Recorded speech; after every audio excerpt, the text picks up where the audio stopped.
Hi everybody, I'm Ryan, and today we're going to look at the Vintage metagame, but I've put a little asterisk on it in that technically this is a winner's metagame because Magic Online only releases the top 32 decks, but Vintage challenges don't get that many people anyway, so this is the Vintage metagame.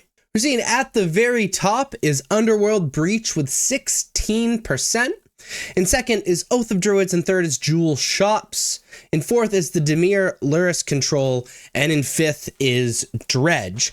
And the rest of the metagame is spread pretty uniformly, showing that you can play a lot of different decks and still be successful in Vintage. So let's talk about these top 5 decks in the Vintage metagame. In fifth is Dredge. Now what this Dredge deck does is it mulligans to Bazaar of Baghdad using Serum Powder and whatnot, uses Bazaar of Baghdad to put cards into the graveyard, and then following Bazaar of Baghdad activations to trigger the Dredge to just like slap a ton of cards into its graveyard, allowing you to bring back Narcomoeba, Prized Amalgam, Icarid, hit them with Creeping Chill, and because we're discarding cards anyway, have the Hollow One. And because you don't have to play lands, it also has room for Force of Will and Force of Negation in order to protect itself. It's a very powerful deck, but a very fragile deck if your opponent has Graveyard Hate or Hate for Bazaar of Baghdad. In fourth is the Dimir Lurrus Control deck.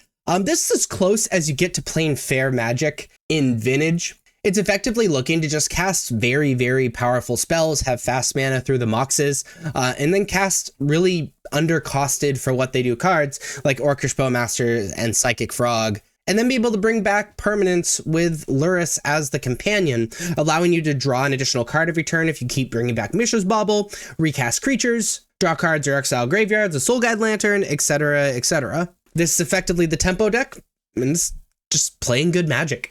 And third is Jewel Shops. What Shops is looking to do is leverage colorless mana in order to play a ton of different mana rocks so they can play Coveted Jewel in order to produce more mana and draw more cards, eventually casting Paradoxical Outcome for profiting mana and a ton of cards to play the mana rocks again, play Phyrexian Metamorph, copying Coveted Jewel, etc., etc., etc., etc., until eventually they draw so many cards that they're able to do the Time Vault Manifold Key combo so they can also take infinite turns, and then more often than not, kill with Karn or Urza Saga activations. This deck is, like I said, extremely powerful, but fragile to Artifact Hate, especially things like Null Rod, but that's why you play the Force of Will. The second most popular deck in Vintage over the course of the last week is Oath of Druids.